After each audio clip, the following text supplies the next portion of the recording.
नमस्कार दोस्तों, एक बार फिर से आप सभी का आपके अपने चैनल विकास ई न्यूज़ पर बहुत बहुत स्वागत है। बात करने वाले हैं बेरोज़गारी भत्ता 2024 के बारे में। काफ़ी समय से एक न्यूज़ सर्कुलेशन में है, एक न्यूज़पेपर की जो कटिंग है वो वायरल हो रही है और जहाँ तक वो वायरल हो रही है वो कोई झूठ में वायरल नहीं हो रही, वो काफ़ी जगह पर ऐसा हो भी रहा है। जिस न्यूज़पेपर में लिखा हुआ था कि एक किस्त दो और बेरोज़गारी भत्ता जो है वो लो, मतलब कि एक किस्त में आपको बेरोज़गारी भत्ता जो है मिलना शुरू हो जाएगा। अगर आप राज्य सरकार के द्वारा एक योजना चलाई जाती है बेरोज़गारी भत्ता योजना, जिसका अभी वर्तमान में नाम मुख्यमंत्री युवा संबल योजना है, जिसमें किसी भी पुरुष अभ्यर्थी को यदि उसने अपनी स्नातक पास कर रखी है तो एक ऑनलाइन आवेदन फॉर्म भरना पड़ता है। वो भरने के बाद में पुरुष कैंडिडेट को मिलते हैं 4,000 रुपये प्रति महीना और महिला कैंडिडेट को मिलते हैं या कहीं महिला अभ्यर्थी को मिलते हैं 4,500 रुपये प्रति महीना। और इस भत्ते को शुरू करवाने के लिए काफ़ी जगह पर पैसे लिए जा रहे हैं। कैसे पैसे?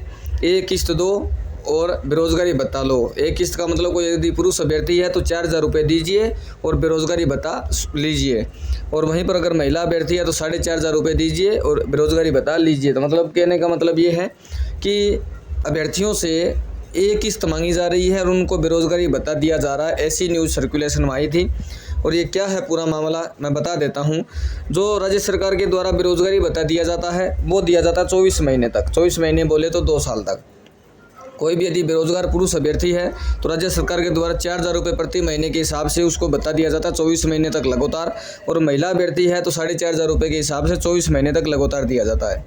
और इसी में जब उनके सामने ये आता है कि आप एक किस्त दे दीजिए, बेरोज़गारी भत्ता ले लीजिए, तो अभ्यर्थी यही सोचते हैं कि हमें क्या करना है, एक किस्त ही तो देनी है, बाकी की 23 किस्तें तो अपने पास ही होंगी। बिल्कुल सही, 23 किस्तें आपके पास होंगी।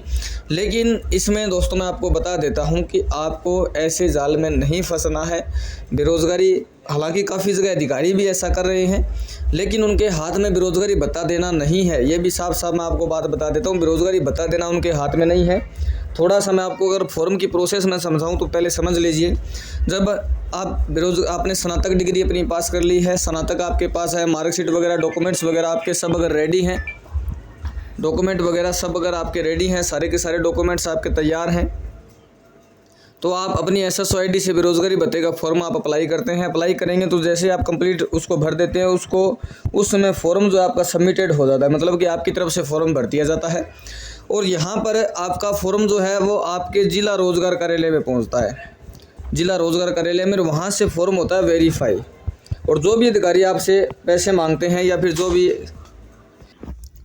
भी आपसे पैसे मांगता है या फिर जो भी ऐसा बोलता है कि एक किस्त में आपको बेरोज़गारी भत्ता मिलना शुरू हो जाएगा, उनकी डायरेक्ट जो जानकारी होती है वो जिला रोजगार कार्यालय में मान लेते हैं या फिर किसी और से मान लेते हैं। तो जब भी आप उनको एक किस्त का वादा करते हो या एक किस्त का बोल देते हो या एडवांस में एक किस्त दे देते हो, तो वो आपका जो फॉर्म है वो सबमिटेड जो आपने किया था उस सबमिटेड से सिर्फ और सिर्फ वेरीफाई करवा सकते हैं। सिर्फ और सिर्फ वेरीफाई, अप्रूव करवाना उनके हाथ में नहीं है। वेरीफाई के बाद में एक तीसरी स्टेज, पहले सबमिटेड पहली स्टेज हो गई, वेरीफाई दूसरी स्टेज हो गई, और इसके बाद में तीसरी स्टेज होती है अप्रूव। और जिस समय यह फॉर्म आपका अप्रूव हो जाता है उसी दिन से आपका बेरोज़गारी भत्ता जो है वो काउंट होना शुरू हो जाता है। तो अप्रूव करवाना किसी के हाथ में नहीं है। अप्रूव डेट वाइज अप्रूव होते हैं, और अभी जो लास्ट पीछे अप्रूव हुए थे वो 21 अगस्त के दिन अप्रूव हुए थे। 21 सितंबर या 21 अगस्त यहीं पर अप्रूव हुए थे। उसके बाद अभी तक लेटेस्ट फॉर्म अप्रूव नहीं हुए हैं। और ये जो फॉर्म होते हैं डेट वाइज अप्रूव होते हैं। ऐसा नहीं कि आपने आज उनको यदि एक किस्त दे दी या 2 किस्त दे दी तो तीसरे दिन से भत्ता शुरू हो जाएगा, नहीं होगा। वो आपका सिर्फ और सिर्फ फॉर्म वेरीफाई करवा सकते हैं। इसमें तरीका क्या होता है, जिला रोजगार कार्यालय से जैसे ही फॉर्म वेरीफाई होते हैं या फिर जिस डेट को वेरीफाई होते हैं वो डेट के हिसाब से जयपुर जो हेड ऑफिस है जहां से फॉर्म अप्रूव होते हैं उसमें लाइन वाइज फॉर्म लगते रहते हैं। जिसका पहले वेरीफाई हो जाएगा उसका फॉर्म यहाँ पर भी पहले पहुँच जाएगा, इस प्रकार से। और जब जयपुर हेड ऑफिस से फॉर्म अप्रूव होते हैं तो वो डेट वाइज अप्रूव होते हैं। इसमें ऐसा कोई बीच से फॉर्म निकाल कर अप्रूव नहीं करवा सकता, ना ही वो अप्रूव करते हैं। ऐसे वो सिस्टमेटिकली चलाते हैं, डेट वाइज चलाते हैं। जिनका फॉर्म उनके पास पहले पहुंचेगा उनका जो फॉर्म है वो भी अप्रूव पहले ही होगा। अभी अगर मैं बात करूं तो 2024 के लगभग सारे फॉर्म आप वेरीफाई मान सकते हो, उनको अप्रूव नहीं किया गया लगभग ऐसा, या फिर 2024 के आधे साल के।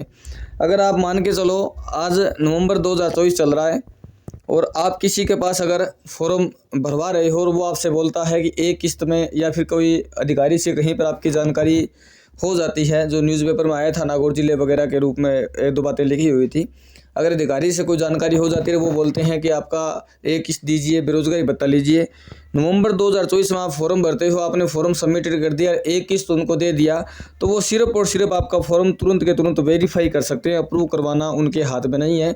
अब नवंबर 2024 के फॉर्म अप्रूव होने में कम से कम जिस हिसाब से वर्तमान में सिचुएशन है, जिस हिसाब से वर्तमान में फॉर्म अप्रूव हो रहे हैं, उस हिसाब से आपको कम से कम 5-7 महीने 8 महीने तक लग सकते हैं अप्रूव होने में। अगर कोई एक किस्त देकर के आपको ऐसा बोलता है कि एक किस्त दे दीजिए, बेरोजगारी भत्ता ले लीजिए, तो सिर्फ और सिर्फ वो वेरीफाई करवा सकते हैं। वेरीफाई वैसे भी अगर आपने डॉक्यूमेंट्स वगैरह सारे सही लगा रखे हैं तो वेरीफाई उनको करना पड़ेगा। वेरीफाई अधिकारी जो है वो जिला रोजगार कार्यालय वाले वेरीफाई कर देते हैं। कहीं कहीं पर ऐसे भी सुनने को मिला है कि किस्त के रूप में जो जिला रोजगार कार्यालय के अधिकारी होते हैं वो भी इसमें शामिल होते हैं। और वो कैसे पेमेंट लेते हैं, फॉर्म भरवाने के बाद में फॉर्म भर देते हैं, फॉर्म सबमिटेड हो जाता है। फॉर्म जैसे ही सबमिटेड होता है उसके बाद में क्या काम करते हैं कि पैसे लेने के लिए वो इस फॉर्म को वेरीफाई नहीं करते हैं, वो फिजिकल वेरिफिकेशन के लिए कैंडिडेट को जो है वो बुला लेते हैं अपने रोजगार कार्यालय में। क्योंकि फिजिकल वेरिफिकेशन कई बार डॉक्यूमेंट्स में अगर कोई गड़बड़ी होती है या ऑनलाइन जो लगाए होते हैं उनमें कोई अधिकारियों को कोई डाउट होता है तो जिला रोजगार कार्यालय से फिजिकल वेरिफिकेशन के लिए बुला लेते हैं। उसमें असली डॉक्यूमेंट जो ओरिजिनल जो डॉक्यूमेंट्स है वो लेकर के वहाँ जाना होता है। फिजिकल वेरिफिकेशन में बुला करके उस अभ्यर्थी जब वहाँ चला जाता है तो वो जो एक किस्त वाला जो सिस्टम है वो अपना कंप्लीट कर लेते हैं, पैसे वगैरह ले लेते हैं और उनका फिजिकल वेरिफिकेशन को वहाँ से वेरीफाई कर देते हैं। जो मतलब फॉर्म है उनको वेरीफाई कर देते हैं। तो वेरीफाई करवाना उनके हाथ में है, अप्रूव करवाना उनके हाथ में नहीं है। अप्रूव जयपुर हेड ऑफिस से होते हैं, सिस्टमेटिकली होते हैं, डेट वाइज अप्रूव होते हैं। जिनका वेरीफाई पहले होगा उनका अप्रूव भी पहले होगा। और वेरीफाई वैसे भी आजकल लगभग ज़िलों में, लगभग क्या सभी ज़िलों में अगर मैं बात करूं जहां पर गड़बड़ी नहीं है, जहां पर ईमानदारी से काम हो रहा है, अगर आपने डॉक्यूमेंट सारे सही लगाए तो 10 से 15 दिनों में वेरीफाई आपका फॉर्म हो जाता है। और वेरीफाई जो डेट होती है वो निर्धारित करती है कि आपका फॉर्म लगभग किस डेट तक अप्रूव होगा। तो ये इसकी क्या है, अगर कहीं जो न्यूज़पेपर में जो कटिंग आई है उसके हिसाब से अधिकारियों को, जो बड़े अधिकारी हैं, अच्छे से इनकी जांच करनी चाहिए। और आपसे भी अगर कोई ऐसा कॉल पे बोलता है तो आप उसका रिकॉर्डिंग करके और जो 181 जो कंप्लेन नंबर है 181 उस पर आप कंप्लेन दर्ज करवा सकते हो।